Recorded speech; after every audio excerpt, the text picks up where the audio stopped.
Start करें? बताओ भाई, स्टार्ट यस करें? Sir, yes sir. चलो चलो, वेरी गुड। तो अपन ने इलास्टिसिटी डिस्कस कर लिया, प्लास्टिसिटी कर लिया, टफनेस कर लिया, डक्टिलिटी कर लिया, brittleness, malleability, hardness, fatigue, creep बचा हुआ है जैसे आज अपन डिस्कस करेंगे। प्रूफ स्ट्रेस अपन ने डिस्कस कर लिया है, resilience and modulus of resilience भी डिस्कस कर लिया है। तो let's start with creep. Creep एक ऐसी प्रॉपर्टी है मटेरियल की जो टाइम डिपेंडेंट है। इसमें जो जब कोई material is subjected to material आ रही है थोड़ी। हाँ चलो अब material is subjected to constant load. अगर जैसे मान लो मैंने कोई मटेरियल है मेरा लाइक दिस, जैसे कि अपन बात करें for example fan. Fan is subjected to gravity loading है। इसमें अगर ग्रेविटी लोडिंग इस तरीके से, तो कंटिन्यूअसली जब इस पर लोड लगता रहेगा तो that property is known as creep. ठीक है। तो यहाँ पर ये जो ग्राफ दिखाया है, तो ग्राफ इस तरीके से दिखाया है कि कोई डिफ्लेक्शन है डेल्टा ई स्ट्रेन, यानी कि डिफ्लेक्शन को अपन चेक कर रहे हैं विथ रिस्पेक्ट टू टाइम। तो टाइम के रिस्पेक्ट में जब ये मूव कर रहा है आगे, तो ये इस तरीके से मूव करता है। ऐसा कोई एक ग्राफ आता है ना मटेरियल के लिए, जब वो अंडर सस्टेन्ड लोडिंग होता है। ठीक है। सस्टेन्ड लोडिंग यानी क्या होता है? Continuously applied. यहाँ पर let's discuss about this graph कि यहाँ पे मैंने 1 मार्क किया है, 2 मार्क किया, 3 मार्क किया। This is basically denoting the stages. Stage 1, stage 2, stage 3। ठीक है। तो स्टेज 1 में ऐसा हो रहा है कि ये जो रेट ऑफ क्रीप है, यानी कि रेट ऑफ डिफॉर्मेशन है, ठीक है, that is nothing but delta upon D T, this deflection versus time. तो ये जो रेट ऑफ डिफॉर्मेशन है that is decreasing with respect to time, यानी कि ये स्लोप जब मेजर करोगे आप इन पॉइंट्स पर, तो वो डिक्रीज हो रहा है, कम हो रहा है। यानी कि आप देखोगे ऑल्दो ये इंक्रीज कर रहा है, but with respect to time अपन देखेंगे इतना इंक्रीज नहीं कर रहा है as compared to in your stage 3। तो stage 3 is known as progressive stage. Progressive stage. तो एक्चुअल में होता क्या है, मतलब कि जैसे मैंने फैन का एग्जांपल दिया लाइक दिस, मैंने फैन का एग्जांपल दिया, this is fan, this is continuously sustain to a sustained loading that is known as gravity loading. ठीक है। This is continuously under the sustained loading that is gravity loading. तो इसमें क्या होगा, इसके मटेरियल में कुछ डिफॉर्मेशंस आना शुरू हो जाएंगे। तो कुछ डिफॉर्मेशंस आना शुरू हो जाएंगे जो परमानेंट डिफॉर्मेशन होंगे। तो जब ये elastic property, this is my elastic property, इसलिए यहाँ पे डेल्टा ई लिखा हुआ है, यानी deformation up to the elastic point. तो जब तक इलास्टिक पॉइंट तक है डिफॉर्मेशन, तब तो जब लोड जैसे ही रिमूव करेंगे तो ये अपना ओरिजिनल शेप को रीगेन कर लेगा। लेकिन जैसे ही इलास्टिक पॉइंट को क्रॉस करता है और ये प्लास्टिक रीजन में आता है, this enters into plastic region, तो ये अपना शेप रिकवर नहीं कर पाएगा। तो जब प्लास्टिक रीजन में एंटर होता है, तो इसमें क्या होता है कि टाइम के साथ लोड मतलब डिफ्लेक्शन भी बढ़ रहा है अपना, लेकिन उस रेट से नहीं बढ़ रहा है। फिर सेकेंड 2 में आएगा, स्टेज 2 में, तो ये अप्रोक्सीमेटली कांस्टेंट ग्राफ है। यानी कि यहाँ क्या होगा कि टाइम बढ़ रहा है, बढ़ता जा रहा है, बढ़ता जा रहा है टाइम, बट उसमें कोई एज सच नोटिसेबल डिफॉर्मेशंस नहीं आ रहे हैं। ठीक है। लेकिन फिर आता है उसका प्रोग्रेसिव स्टेज। प्रोग्रेसिव स्टेज में क्या होगा कि टाइम इतना तेज, अब जब उसमें एक बार डिफॉर्मेशंस आना स्टार्ट हो गए, उसने अपनी यील्ड कैपेसिटी को क्रॉस कर लिया, तो फिर उसमें कंटिन्यूअसली ऐसे डिफॉर्मेशंस आएंगे कि टाइम उतना नहीं बढ़ेगा, लेकिन उसमें डिफ्लेक्शन या डिफॉर्मेशंस ज्यादा तेज बढ़ने लगेंगे। तो ये समझ में आया, understand what is creep, creep क्यों होती है, क्रीप का फिनोमिना क्या होता है, समझ में आया? Yes sir. Very good. ठीक है। नेक्स्ट, तो यहाँ पे मैंने लिखा हुआ है कि what is first stage first stage transient state होता है, second stage steady state stage होता है, जिसमें मैंने बताया कि rate of deflection of creep is almost constant. ठीक है, पूरा कांस्टेंट नहीं होता है, ऑलमोस्ट कांस्टेंट होता है, that is near to constant, मतलब उसमें जो डिफॉर्मेशंस होंगे वो बहुत नोटिसेबल नहीं होंगे। फिर होता है third stage progressive stage. Third stage progressive rate of creep increases with time. Okay, next होता है फैक्टर्स अफेक्टिंग क्रीप। तो क्रीप को अफेक्ट करने के लिए मैग्नीट्यूड ऑफ लोड, यानी कि उस पर लोड क्या लगा रहे हैं अपन, उसका मैग्नीट्यूड क्या है, that depends. Type of loading, type of loading मतलब स्टैटिक लोडिंग है या डायनामिक लोडिंग है। ठीक है, as far as your UG courses, as far as UG courses are concerned,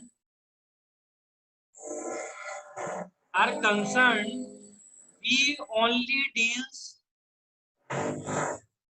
with static loads. ठीक है, तो अभी जितना अपन पढ़ रहे हैं उसमें स्टैटिक लोड, स्टैटिक लोड मतलब क्या हो गया, फिक्स लोड।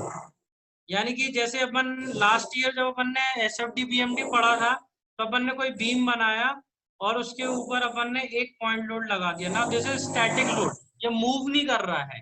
लेकिन अगर मैं रोलिंग लोड्स का कॉन्सेप्ट पढ़ूं, ठीक है, रोलिंग लोड्स, मान लो जो ब्रिजेस पर अपने ट्रक मूव करते हैं, तो ट्रक मूव करते हैं तो ये हो गया एक्सियल, एक्सियल हो गया, दिस इज द लोड।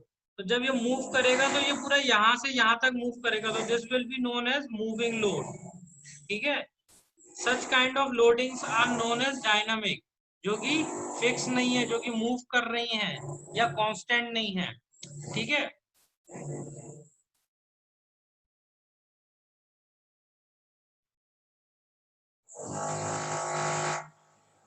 तो टाइप ऑफ लोडिंग हो गया अपना एज और टाइम, यानी कि टाइम पर तो डिपेंडेंट होता ही है, क्रीप टाइम फिनोमिना है।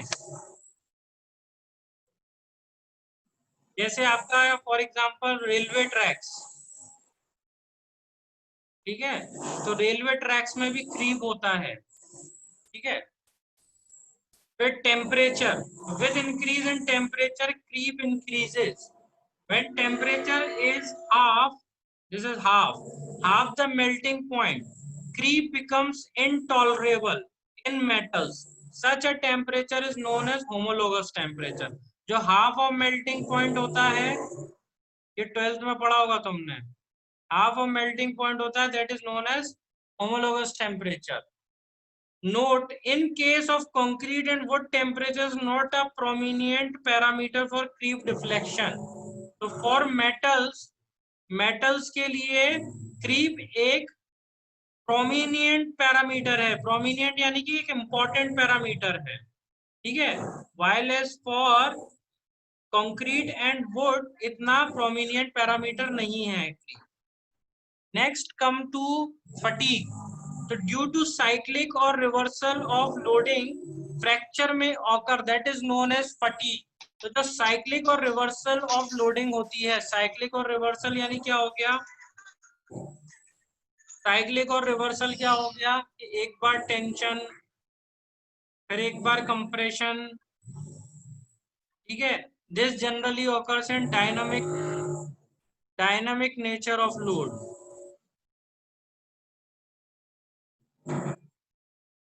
ठीक है, तो टेंशन हुआ, कंप्रेशन हुआ, फिर टेंशन, फिर कंप्रेशन, फिर टेंशन, फिर compression, this is known as cyclic और reversal of loading.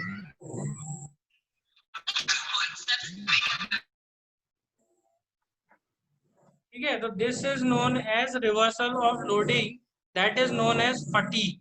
So it is, if total accumulated strain energy exceeds the toughness, then the material fails or fracture। तो मैंने तुम्हें पहले ही बताया था कि अपन इसको कैसे मेजर करो, स्ट्रेस स्ट्रेन डायग्राम का जो एरिया अंडर द कर्व होता है, ठीक है, उसके अंदर का जो एरिया लोगे that is known as toughness. Actual में अगर स्ट्रेस और स्ट्रेन यूज कर रहे हो तो that is known as modulus of toughness, और अगर लोड और P और डेल्टा यूज कर रहे हो तो that will known as toughness. Okay, और similarly is the case with strain energy. तो जो स्टोर्ड स्ट्रेन एनर्जी है या accumulated strain energy will occur due to load। तो ये लोड के कारण अकर होगी एंड स्टोर होगी मटेरियल में, ठीक है। और टफनेस फिक्स एनर्जी है मटेरियल में। अगर टफनेस को क्रॉस कर गया स्ट्रेन एनर्जी तो मटेरियल फेल हो जाएगा। Is that clear? Point is clear to everyone? Next, let's talk about endurance limit। ठीक है, endurance limit क्या होता है? When we this n1 is denoting number of cycles। So n is denoting number of cycles।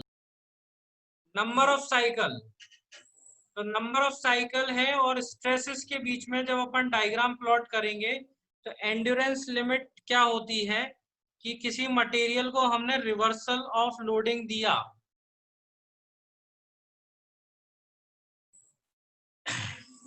Reversal of load दिया, reversal of load यानी कि cycling loading दी मैंने इसके अंदर, साइक्लिक लोडिंग, ठीक है।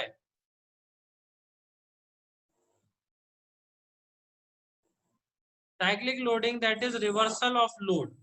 तो मैं यहाँ पे काउंट करूंगा नंबर ऑफ साइकिल्स। तो हर बार जब साइकिल मैंने दी है यानी कि रिवर्सल और लोड दिया है तो कुछ ना कुछ मेरा स्ट्रेस आ रहा होगा। उस स्ट्रेस को मैंने वाई एक्सिस पर प्लॉट किया। I have plotted those stresses on Y axis, number of cycle. एक एंड्योरेंस लिमिट मटेरियल की वो लिमिट है कि जब तक मैं इस साइकिल ऑफ लोडिंग को चलाऊंगा, ठीक है, वो मेरी स्ट्रेसेस को टच करता जाएगा, स्ट्रेसेस को टच करता जाएगा, स्ट्रेसेस को टच करता जाएगा, और मटेरियल फेल नहीं होगा, मटेरियल विल नॉट फेल। तो ये रिवर्सल ऑफ साइकिल चल रहा है, रिवर्सल ऑफ साइकिल चल रहा है, रिवर्सल ऑफ साइकिल चल रहा है, and stresses that stress level below which there is high probability of no failure even at infinite number of load cycle। ठीक है, रीड दिस लाइन, सब लोग इसको रीड करो पहले।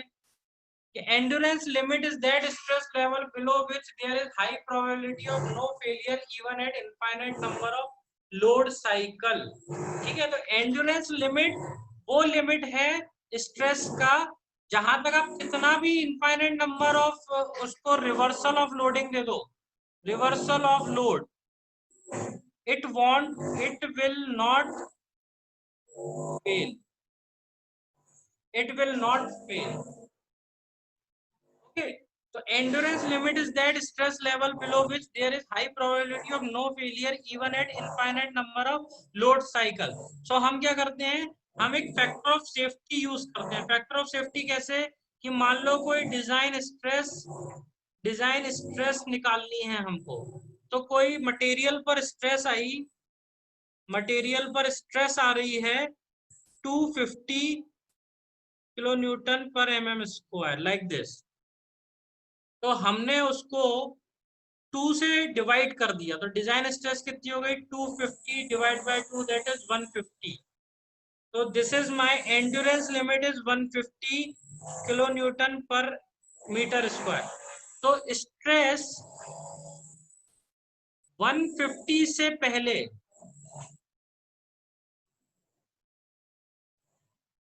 कितनी बार भी रिवर्सल ऑफ लोड ले सकता है।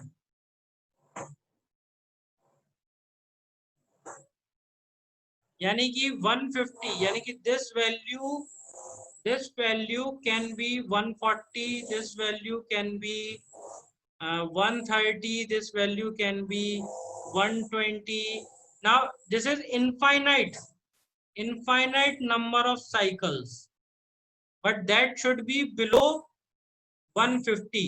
तो मटेरियल कभी फेल नहीं होगा.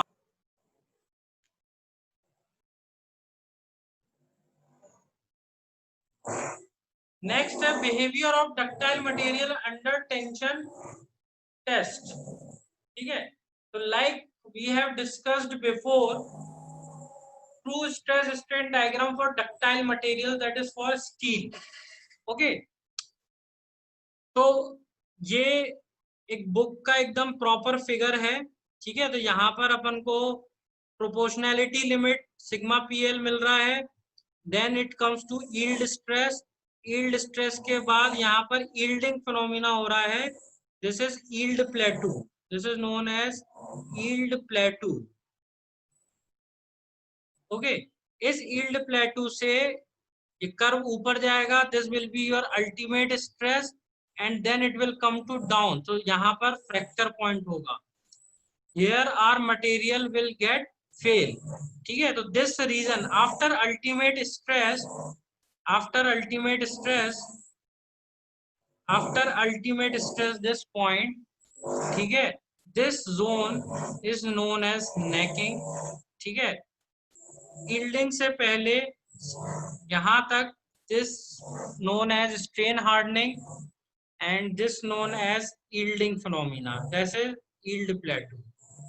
ठीक है, इलास्टिक लिमिट. अब इसमें हम बाकी सारी चीजें डिस्कस कर चुके हैं. मोस्ट इंपॉर्टेंट चीज जो इसमें बची हुई है डिस्कस करने के लिए कि this is known as true curve. True curve और ट्रू स्ट्रेस स्ट्रेन कर्व जो कि ऊपर है, और ये नीचे वाला is known as engineering curve. दोनों में डिफरेंस क्या है? दोनों में डिफरेंस ये है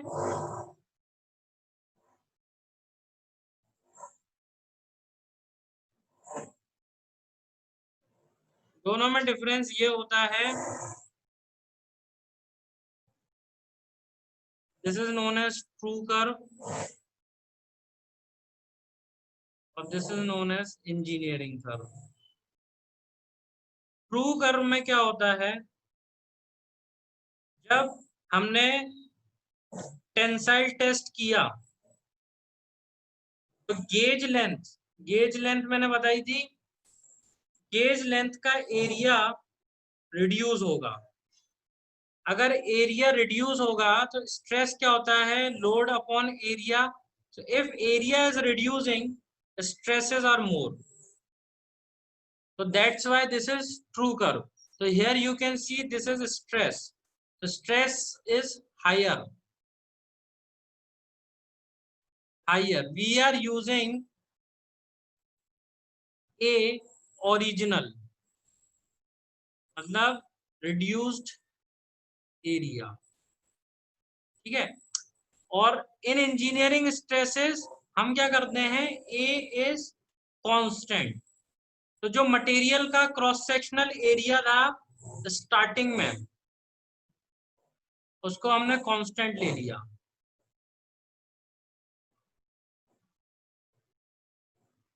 ठीक है, कांस्टेंट ले लिया. तो that is known as your, if we use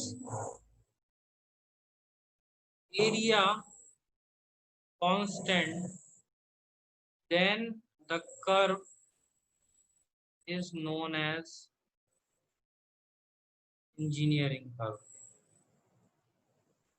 If we use area to be changed,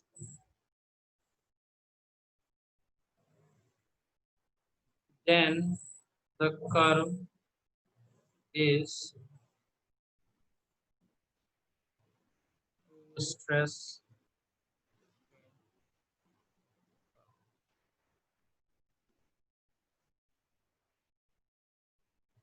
अपन ने देखा है कि स्ट्रेन हार्डनिंग जब अपना यील्डिंग में क्या होता है, यील्ड प्लेटू में, कि इलोंगेशन होता जा रहा है पर कोई स्ट्रेस में चेंज नहीं आ रहा है. लेकिन ये फिनोमिना भी थोड़ी देर तक चलेगा, उसके बाद क्या होगा कि स्ट्रेस विल इंक्रीज, है ना, और स्ट्रेन भी इंक्रीज करने लग जाएगी। तो this is known as strain hardening process. और फिर अल्टीमेट स्ट्रेस तक पहुंचने के बाद फिर स्ट्रेस नीचे आएगी। तो ये बहुत छोटा सा ही रीजन होता है, बहुत छोटा रीजन होता है ये, और फिर फाइनली जाके हमारा मटेरियल क्या होता है, वो फेल हो जाता है। ठीक है ना। तो नेकिंग में क्या हो रहा है कि जो हमारा मटेरियल था लाइक दिस, ठीक है, जो मटेरियल था जिसको हमने एक्सटेंशोमीटर के अंदर डालकर, ठीक है, यहाँ से पकड़ के खींचा, ठीक है, और यहाँ से पकड़ के खींचा, तो ये होती है उसकी गेज लेंथ। और इसका कुछ डायामीटर भी होगा, क्रॉस सेक्शन है तो। अब वो डायामीटर क्या होता है, कम होता जाता है। तो मैंने उस दिन भी बताया था कि वो इस तरीके से कम होता जाता है, ठीक है। तो वो बीच में ऐसे पतला होता जाएगा, पतला होता जाएगा और यहाँ पर टूट जाएगा। तो दिस प्रोसेस, जो ये पतला होने का प्रोसेस है उसका, इसको बोलते हैं अपन नेकिंग। तो ये एक नेक जैसा फॉर्म कर रहा है, तो that phenomena is known as necking. और फाइनली वो यहाँ पर आकर ब्रेक हो जाता है, ठीक है। तो दिस इज नेकिंग, और वो ऐसे टूटता है, ये देखो, fracture of a ductile material, ठीक है, दिस इज नेकिंग प्रोसेस। ये देखो, यहाँ पर अपन ने दोनों एंड पर वो मशीन से इसको पकड़वा दिया ऐसे, और उसने दोनों साइड इसको खींचना शुरू कर दिया, है ना। जो मशीन के अंदर जो एक मटेरियल होता है जिससे अपन इसको हुक करते हैं, उसको बोलते हैं अपन extensometer, that is known as extensometer, ठीक है। तो जब यहाँ पर ये इसका डायमीटर रिड्यूस हुआ, that is known as necking, okay. और फिर ये यहाँ पर आकर फ्रैक्चर हो जाता है। Is that clear? Is that clear to everyone? Yes sir. आप देखो टाइप ऑफ मेटल बिहेवियर, तो मैंने पहले दिन भी समझाई थी ये चीज, अभी फिर से अपन इसको डिस्कस करते हैं कि ये लीनियर मटेरियल होता है, अप टू इलास्टिक पॉइंट है। अगर कोई मटेरियल का ग्राफ ऐसा बनेगा तो उसको अपन लीनियर इलास्टिक मटेरियल बोलेंगे। Is that clear?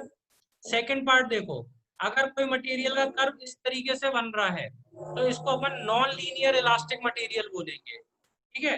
फिर कोई, ये इलास्टिक है और ये प्लास्टिक रीजन है, तो इसको इलास्टोप्लास्टिक बोलेंगे, जिसको जो अपन को इसको इलास्टिक मटेरियल जो होता है, जो टाइम डिपेंडेंट मटेरियल होते हैं, उनमें इस तरह का फिनोमिना देखने को मिलता है, ठीक है। सेम ये भी इलास्टिक प्लास्टिक है, बट इसमें स्ट्रेन हार्डनिंग भी आ गई है। देखो, इसमें स्ट्रेन हार्डनिंग इंक्लूड नहीं थी। स्ट्रेन हार्डनिंग कब होती है? जब स्ट्रेस बढ़ रही हो स्ट्रेन के साथ, that is known as strain hardening process. तो ये strain elastoplastic with strain hardening हो गया। फिर ये है परफेक्टली प्लास्टिक। तो परफेक्टली प्लास्टिक में क्या हो रहा है कि देखो, पूरा का पूरा प्लास्टिक रीजन में ही है, इसमें इलास्टिक रीजन वाला कोई भी पार्ट नहीं है, पूरा का पूरा प्लास्टिक जोन में ही है जो कुछ है। यानी कि इसमें स्ट्रेस एक पॉइंट से स्टार्ट होते से स्ट्रेस मिल गई इसको, ठीक है। तो this is known as perfectly plastic. इसमें कोई रीगेन ऑफ शेप नहीं होने वाला है। अब आइडियल रिजिड में क्या हो रहा है कि देखो, सिर्फ स्ट्रेसेस हैं और स्ट्रेन बिल्कुल जीरो है। तो strain is zero all the time, तो that is known as ideal rigid. यानी कि मान लो तुम कोई ऐसा मटेरियल ले लो जो बहुत रिजिड हो, जिस पर तुम लोड लगाओ, जैसे कि लो आयरन, तो iron is hugely rigid material. तो उसकी जो मॉडुलस ऑफ इलास्टिसिटी ई, देखो यहाँ पे ई लिखा हुआ है, E modulus of elasticity is infinite, ठीक है। सेम आइडियल फ्लूइड, अगर कोई फ्लूइड मटेरियल है तो फ्लूइड मटेरियल में सिर्फ यही वाला पोर्शन है कि देखो, बिना कोई लोड लगाए उसमें स्ट्रेन ही स्ट्रेन आ रही है। तो ये जो टाइप्स ऑफ मेटल बिहेवियर है, ये क्लियर है सबको? Yes sir. Very good. Yes sir. Now behaviour of brittle material under compression test.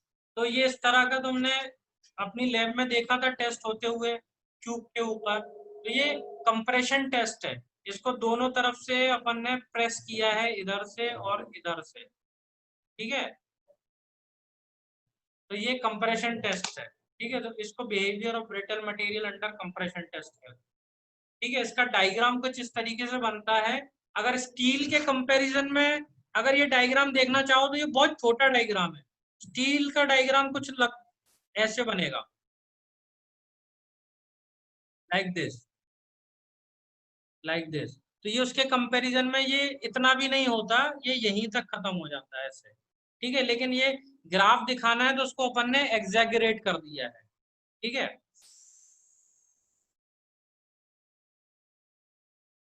इसको एग्जैगरेट कर दिया है, ओके।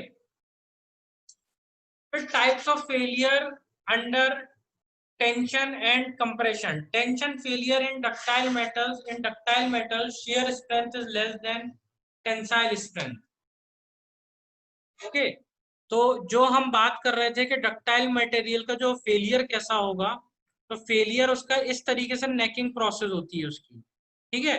और फिर यहाँ पर आता है, ठीक है, और ये उसका फेलियर प्लेन होता है, this is failure plane at 45 degree. और वो ऐसा कप एंड कोन फॉर्मेशन में फेल होता है। ये कप एंड कोन फॉर्मेशन समझ में आ रहा है, ये कप एंड कोन फॉर्मेशन है, इसको कप एंड कोन फॉर्मेशन बोलते हैं। तो this happens in ductile material. In ductile metal shear strength is less than tensile strength। Tensile strength अच्छी होती है डक्टाइल मटेरियल की, इसलिए जब उसको आपने टेंशन फोर्स दिया, टेंशन फोर्स दिया P, तो वो बीच में से ऐसे नहीं रप्चर हुआ हो, ऐसे नहीं टूटेगा, वो ऐसे एक इंक्लाइंड प्लेन पर रप्चर हुआ है 45 डिग्री। फिर से देखो,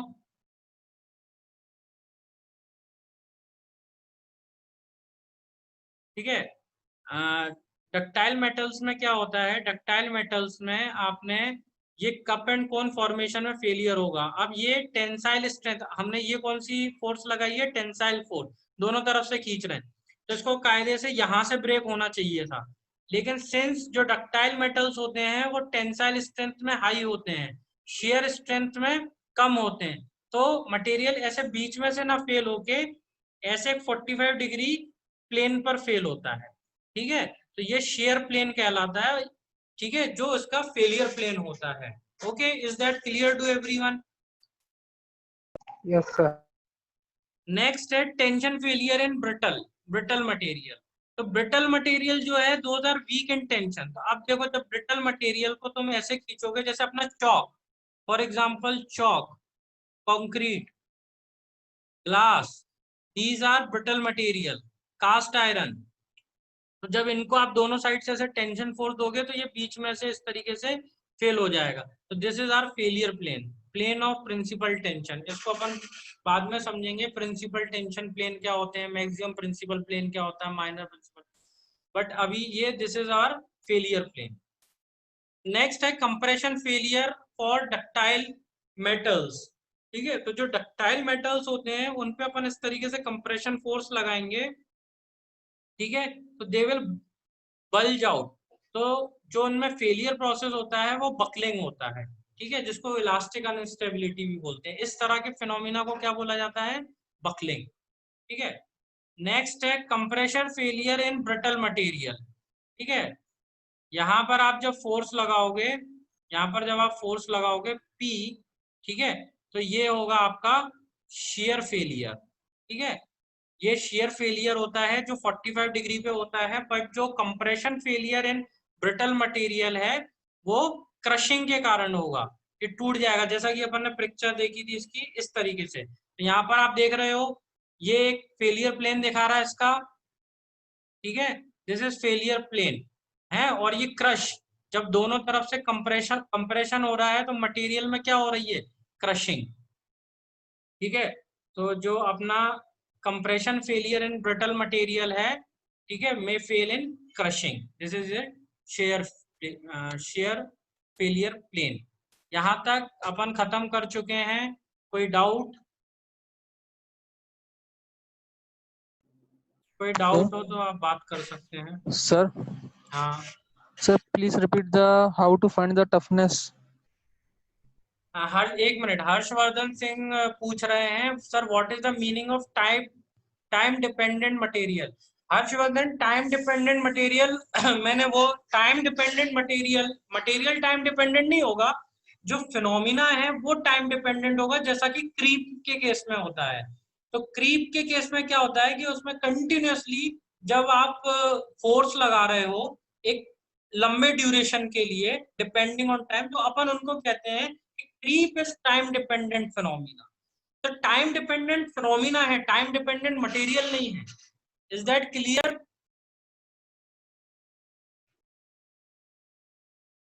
चलो I think clear. Next next किसको क्या डाउट था बोलो।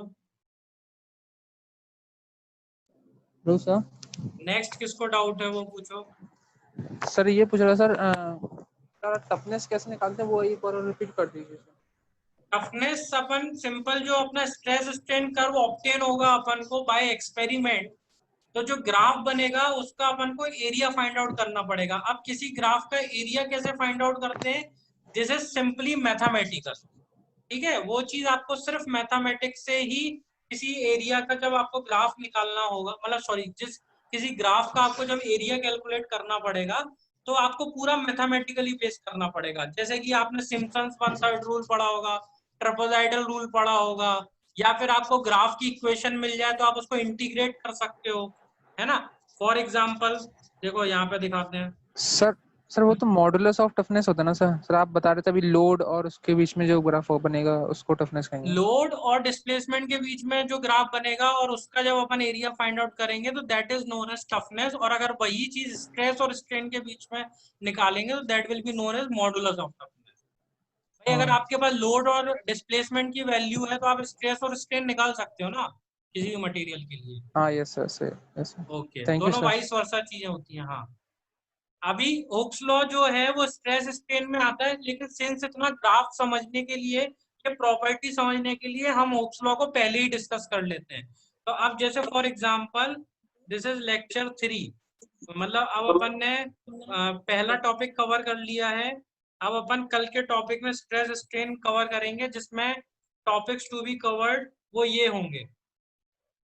ठीक है, तो इसमें अपन स्ट्रेस स्ट्रेन, शियर स्ट्रेस क्या होता है, मॉडुलस ऑफ रिजिडिटी क्या होता है, बल्क मॉडुलस क्या होता है, पॉइजन्स रेशियो क्या होता है, रिलेशनशिप बिटवीन इलास्टिक कांस्टेंट्स क्या होंगे, ये सब डिस्कस करेंगे अगली क्लास में। ठीक है, फिर उसके बाद अपन डिस्कस करेंगे, सॉरी ये यूनिट तो खैर एक ही है, पर इसके अंदर मैंने मॉड्यूल वाइज डिस्ट्रीब्यूट कर दिया है 1 2 3। ठीक है, तो 3 पैचेस में अपन इसको खत्म कर रहे हैं। तो लेक्चर 3 में अपन जाएंगे तो अपन फिर स्टैटिकली डिटर्मिनेट प्रॉब्लम्स को पढ़ेंगे, जैसे डिफॉर्मेशंस क्या होगा under axial load, residual stresses क्या होंगी, स्ट्रेसेस ड्यू टू टेम्परेचर क्या होगा, stepped rod member in series and parallel उसको कनेक्ट करके फिर उसमें फोर्सेस निकालेंगे, और कुछ स्टैटिकली इंडिटरमिनेट प्रॉब्लम्स 2 4 सॉल्व करेंगे।